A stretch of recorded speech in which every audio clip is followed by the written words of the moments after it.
दर्शकों, एक तरफ वक्त पर विरोध हो रहा है, दूसरी तरफ मामला कोर्ट में चल रहा है और सुप्रीम कोर्ट के खिलाफ बीजेपी के सांसद निशिकांत दुबे ने एक बयान दिया और जैसे ही निशिकांत दुबे ने बयान दिया है, उनके बयान पर विरोधी हमला कर रहे हैं। सुप्रीम कोर्ट पर उनकी टिप्पणी से सियासी संग्राम बढ़ गया है और अब यह और ज्यादा तेज हो गया है। बीजेपी ने निशिकांत दुबे के बयान से भले ही किनारा कर लिया, लेकिन अब देखना यही है कि सुप्रीम कोर्ट पर दिया बयान और उस पर जो बवंडर मचा है वो कैसे खत्म होगा।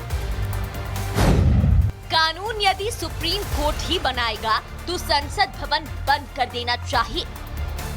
सुप्रीम कोर्ट की सीमा यह है कि भारत का संविधान जिस कानून को बनाया उस कानून की उसको व्याख्या करनी है और यदि वो व्याख्या नहीं कर सकती है और सब कुछ के लिए सुप्रीम कोर्ट जाना है, इस संसद का कोई मतलब नहीं है, विधानसभा का कोई मतलब नहीं, उसको बंद कर देना। सुप्रीम कोर्ट पर बीजेपी सांसद निशिकांत दुबे के इसी बयान पर सियासी गलियारों में शोर मचा हुआ है।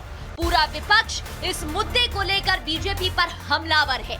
हैदराबाद से सांसद असुद्दीन ओवैसी ने इस पर पीएम मोदी को निशाने पर लेते हुए कहा कि भगवा पार्टी के समर्थक कट्टरपंथी हो गए हैं, धार्मिक युद्ध छेड़ना चाहते हैं। पढ़ो, तुम लोग ट्यूबलाइट हो, तुम लोग थम्स अप हो। बीजेपी आइन पर एक फ्रॉड कर रही है और डरा रही है। रिलीजियस वार की धमकी बीजेपी दे रही है। मिस्टर मोदी, कौन रेडिकलाइज हो चुका है बताओ आप?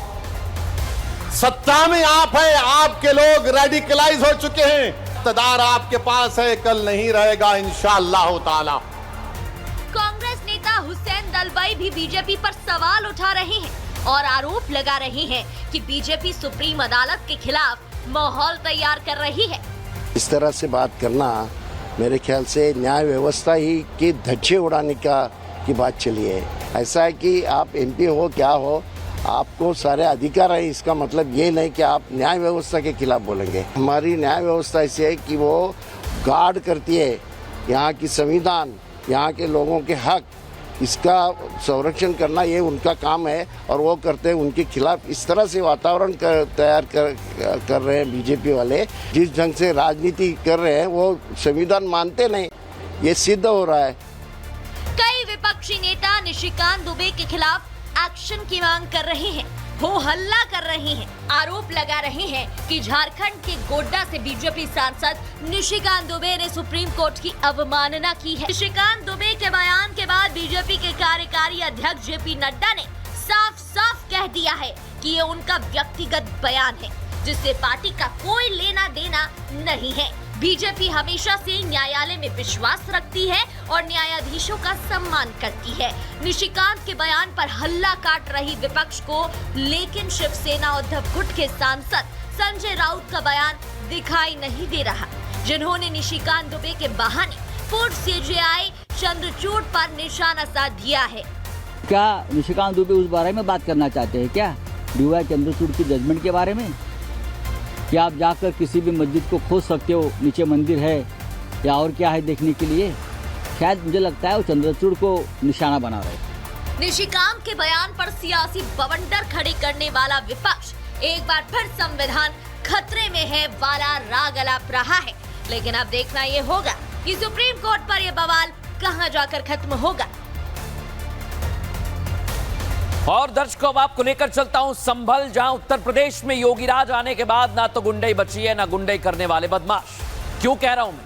क्योंकि योगी की पुलिस सबका हिसाब करना जानती है और संभल में उसका उदाहरण देखने को मिला। 24 नवंबर की हिंसा कोई नहीं भूला है और उसका मास्टरमाइंड ये है गैंगस्टर शाकिर साटा, जिसकी करोड़ों की जमीन है। दर्शकों, अब इसे जब्त कर लिया गया है। इतना ही नहीं, और जो दूसरे गैंगस्टर हैं जिसमें सिकंदर का नाम है, उसकी भी प्रॉपर्टी यूपी सरकार ने जब्त की है और लोक कल्याण यानी लोगों के कल्याण के लिए जमीन का इस्तेमाल किया जाएगा। लेकिन आप सोचिए, ये गैंगस्टर सोच रहे थे कि कोई एक्शन नहीं होगा, लेकिन योगी की सरकार में कैसे एक्शन लिया गया, देखिए। 24 नवंबर को संभल में हिंसा भड़काने वाले गैंगस्टर शाकिर साटा पर योगी की पुलिस ने बड़ा एक्शन लिया। शाकिर साटा, जो हिंसा का मास्टरमाइंड बताया जाता है, जिसने दुबई में बैठकर अपने गुर्गों से दंगा करवाया, उस शाकिर साटा पर योगी प्रशासन ने तगड़ा एक्शन लिया और उसकी करोड़ों की संपत्ति को जब्त किया। योगीराज में गुंडागर्दी करना मना है और जो करता है उसका हिसाब होता है। इसी क्रम में योगी की पुलिस ने गैंगस्टर शारिक साटा और गैंगस्टर सिकंदर की प्रॉपर्टी को जब्त किया।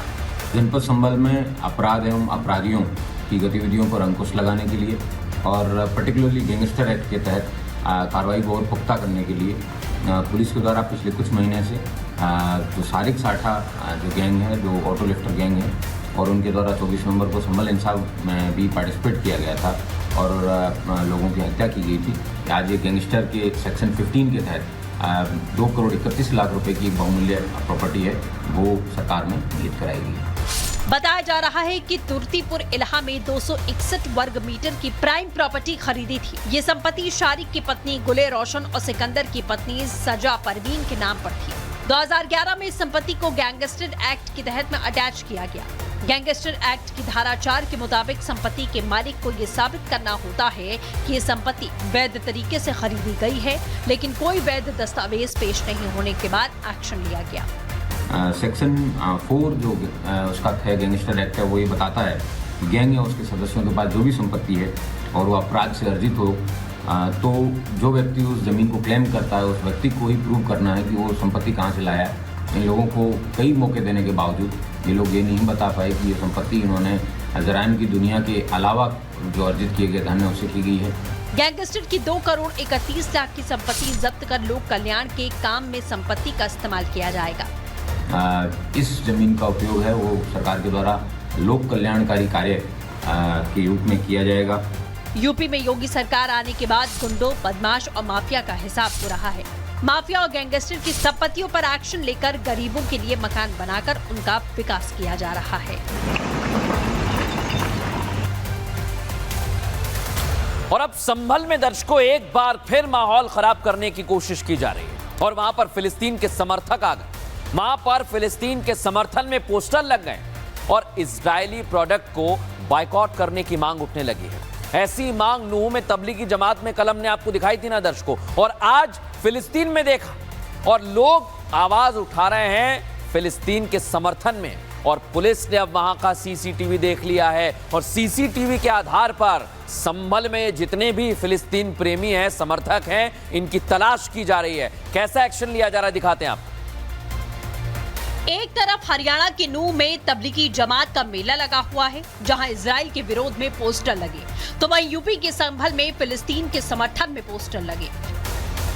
यूपी का संभल जहां 24 नवंबर को हुई हिंसा के बाद तनाव दिखाई दिया था, अब एक बार फिर से माहौल बिगाड़ने की कोशिश की गई। जहां संभल में गाजा और फिलिस्तीन के समर्थन में पोस्टर लगे, पोस्टर में लिखा, वो हर सामान जिसका लेना देना इजराइल से है उसका बायकॉट हर मुसलमान का फर्ज है। फिलिस्तीन का शहर गाजा पूरी तरह से खत्म हो चुका है। हमें फिलिस्तीन भाई बहनों की लाशें देखकर रोना नहीं आता तो हम मर चुके हैं। गुजारिश है कि इजरायली सामान ना खरीदें। संभल की दुकानों, चौराहों, अलग अलग जगहों पर इस तरीके के पोस्टर लगाए गए। पोस्टर लगाते हुए कुछ लोग सीसीटीवी में कैद हुए। वीडियो 17 अप्रैल का है, जिसमें देखा गया कि 2 लोग पोस्टर हाथों में लेकर उसे चिपकाने की तैयारी कर रहे हैं। एक शख्स पास में मौजूद दुकानदार को पोस्टर भी दिखा रहा है। इसके बाद एक और शख्स आता है और फिर वो लोग दुकान और दीवारों के बाहर पोस्टर लगाने लगते हैं। भारत में रहकर हमास का समर्थन करना देश के साथ धोखा है। अब संभल का प्रशासन सीसीटीवी के आधार पर आरोपियों की पहचान में जुटी हुई है। संभल एसपी का साफ कहना है कि इस तरीके की हरकत बर्दाश्त नहीं की जाएगी और आरोपियों पर तगड़ा एक्शन होगा।